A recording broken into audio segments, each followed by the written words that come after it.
NIA लगातार कार्रवाई कर रही है पीएफआई के संगठनों पर।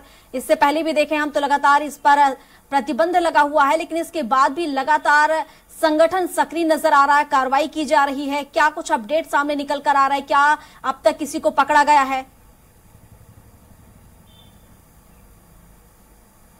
देखिए, अभी तक ये साफ नहीं हो पाया है कि कितने लोगों को डिटेक्ट किया गया है, डिटेन किया गया है। लेकिन अगर बात करें तो 5 राज्यों के 12 ठिकानों पे एनआईए की छापेमारी सुबह 5 बजे से ही चल रही है, जिसमें उत्तर प्रदेश, दिल्ली, राजस्थान और राजस्थान के अलावा अगर बात करें तो महाराष्ट्र और मध्य प्रदेश की भी बात की जा रही है। मध्य प्रदेश का अभी साफ नहीं हो पाया है, लेकिन तमिलनाडु की भी बात की जा रही है कि तमिलनाडु में भी छापेमारी चल रही है। और उत्तर प्रदेश की बात करें तो उत्तर प्रदेश में राजधानी लखनऊ में भी मदेगंज स्थित जो है वहां पे एक ही मोहल्ले के 3 मकान में छापेमारी की जा रही है। सुबह 5 बजे से ही पैरा मिलिट्री फोर्स के साथ एनआईए की टीम वहां पे छापेमारी कर रही है। मुंबई में भी छापेमारी चल रही है। मुंबई में 11/7 का जो आरोपी था, ट्रेन ब्लास्ट का जो आरोपी था, बाद में वो सबूतों के अभाव में छूट गया था, उस एक्यूज के घर पे भी छापेमारी चल रही है। हालांकि ये बताया जा रहा है कि वो अपने घर को दरवाजा नहीं खोल रहा है, वो साफ तौर पे अंदर से कहता हुआ सुनाई दे रहा है कि आप सर्च वारंट लेकर के आए, आप अपना आई कार्ड दिखाएं तब हम अपना घर खोलेंगे, हम अपने वकील से बात करेंगे तब खोलेंगे। लेकिन अगर ओवरऑल बात की जाए कि ये छापेमारी क्यों हो रही है, तो बताया जा रहा है बिहार राज्य के बिहार शरीफ थाना के अंतर्गत एक मुकदमा दर्ज हुआ था। इसके पहले एक वहां पे मुकदमा इस बात दर्ज किया गया था कि कुछ आतंकवादी गतिविधियां वहां पे ट्रेनिंग संचालित कर रही हैं, गतिविधियां चल रही हैं जो देश के तोड़ने का काम चल रही है। उसके बाद उस मामले को बिहार शरीफ के एक थाने में दर्ज किया जाता है। मुकदमा दर्ज करने के बाद इस मामले को एनआईए को ट्रांसफर कर दिया जाता है। अब जो है उस मामले में सर्च ऑपरेशन जारी है और अभी भी सर्च ऑपरेशन जारी है। देश के 5 राज्यों में 12 ठिकानों पे सर्च ऑपरेशन जारी है। जी प्रियंका।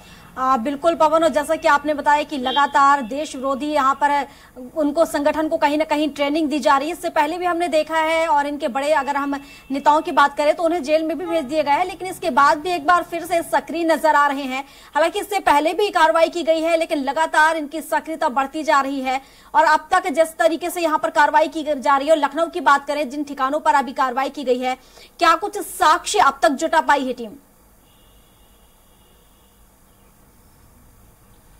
देखिए, ये पहली बार नहीं है जब एनआईए पीएफआई के ठिकानों पे छापेमारी कर रही है। इसके पहले दर्जनों बार इस तरीके की कार्रवाइयां हुई हैं। राजधानी लखनऊ में कार्रवाइयां हुई हैं, बाराबंकी, सीतापुर, बहराइच, हरदोई में छापेमारी चल रही है। उत्तर प्रदेश की बात करें, दिल्ली एनसीआर जो नोएडा क्षेत्र होता है, दिल्ली एनसीआर के क्षेत्र में भी छापेमारी चल रही है। अगर अभी भी बात करें तो सर्च ऑपरेशन जारी है एनआईए की, और अभी प्रेस रिलीज या फिर इस तरीके से मीडिया में कोई आधिकारिक बयान नहीं दर्ज हो पाया है जिससे ये साफ पता चल पाए कि अभी तक क्या उनका कितनी लीड मिल चुकी है, कितना नहीं। हालांकि अगर बात करें तो 3 मकान ऐसे हैं मदेगंज थाना स्थित जो राजधानी लखनऊ के पौष इलाके में पाया जाता है। ग्रामीण क्षेत्र का एक एरिया है जहां पे पहले भी कई बार कार्रवाई की जा चुकी है, कई बार वहां पे सर्च ऑपरेशन चलाया जा चुका है। वहां पे सुबह 5 बजे से ही एनआईए छापेमारी कर रही है, वहां पे सर्च ऑपरेशन जारी किया हुआ है। और अगर लखनऊ की बात करें तो पीएफआई का एक बड़ा संगठन यहां पे काम कर रहा था। हालांकि अब तो वर्तमान में भारत सरकार ने इस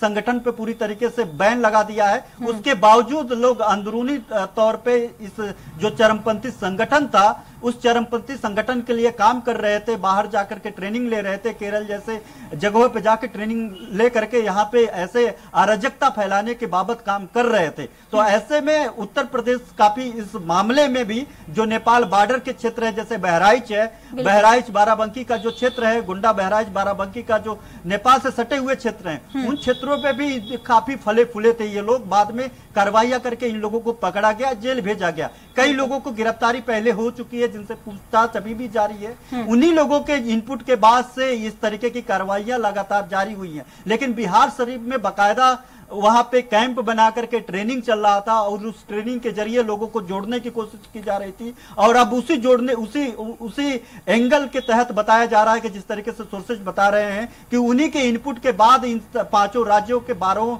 ठिकानों पे छापेमारी चल रही है। और उत्तर प्रदेश में जब एक बार सीएनआरसी का जब उत्तर प्रदेश की अगर बात करें, जब लखनऊ में सीएनआरसी का एक बार प्रोटेस्ट चल रहा था, ऐसे में तमाम लोग आए और ट्रकों से भर करके ईंट पत्थर लेकर के आए थे। और उस ईंट पत्थर और आगजनी में तमाम जो सरकारी सामान थे, सरकारी जो गाड़ियां थी, और प्राइवेट, बहुत सारे प्राइवेट सामान सरकारी सामान के साथ साथ थी, उनको जला दिया था, नष्ट कर दिया था। पत्थरबाजी में कई लोग घायल हुए थे। उस दरमियान यहाँ पे आगजनी हो गई थी, पूरी तरीके से कर्फ्यू में तब्दील हो गया था। बाद में सरकार ने स्ट्रिक्टली कदम उठाते हुए उन लोगों का पोस्टर जारी किया था और पोस्टर जारी करके उन पे कार्रवाई करने की बात हुई थी। मामला सुप्रीम कोर्ट में गया, मामला बेहद गंभीर रहा। उसमें पता चला था पीएफआई का हाथ था, प्रियंका। उसके बाद जब पीएफआई का हाथ उसमें सामने आया तो जांच हुआ, तो उसमें कई लोगों की गिरफ्तारियां हुई, उन लोगों को घर कुर्क करने की भी कार्रवाइयां की बात की जाने लगी। बाद में वो मामला सुप्रीम कोर्ट चला गया। लेकिन अगर बात करें यहाँ पे पीएफआई, बिल्कुल घनश्याम, कितने दिनों से ये संगठन यहाँ पर ट्रेनिंग दे रहा था और जो ट्रेनिंग के लिए सामान की जरूरत पड़ रही थी वो कहां से आखिर उन्हें उपलब्ध हो पा रहा था? कोई जानकारी निकल कर आई सामने?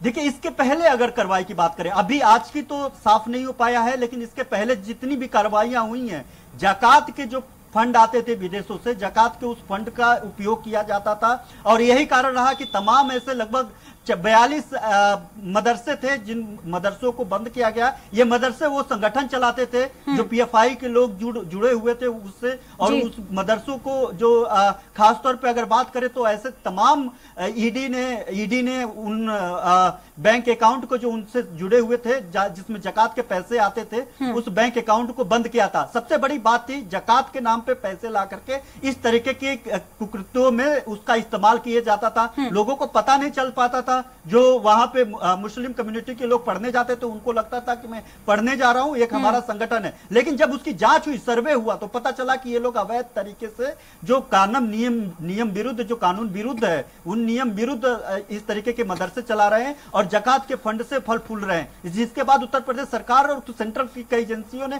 कार्रवाइयां करके बंद की और सीज की, आज भी सीज है। तो ऐसे में देखा जाए कि इनकी जो फंडिंग होती है वो विदेशों से लेकर के भारत के भी ऐसे तमाम लोग होते हैं जो इसमें उनका चरमपंथी संगठनों में उनका जुड़ाव होता है, उनका विश्वास होता है। ऐसे लोग ऐसे इस तरीके की फंडिंग कर रहे थे और इस पे कार्रवाइयां कर रहे थे। तो जाहिर बात है कि आज भी जिस तरीके से कार्रवाइयां की जा रही हैं, इसमें भी बिना इनपुट के इतना लंबी कार्रवाई नहीं होती है। और लगातार 5-6 राज्यों के साथ साथ जो है एक राज्यों में 5-5, 6-6 ठिकानों पे जिस तरीके की छापेमारी चल रही है, तो जाहिर बात है कि उनको इनपुट मिला होगा और उसी इनपुट के अनुसार जो है अब कार्रवाइयां की जा रही है। हालांकि कई जगह विरोध भी देखने के लिए मिला है। जिस तरीके से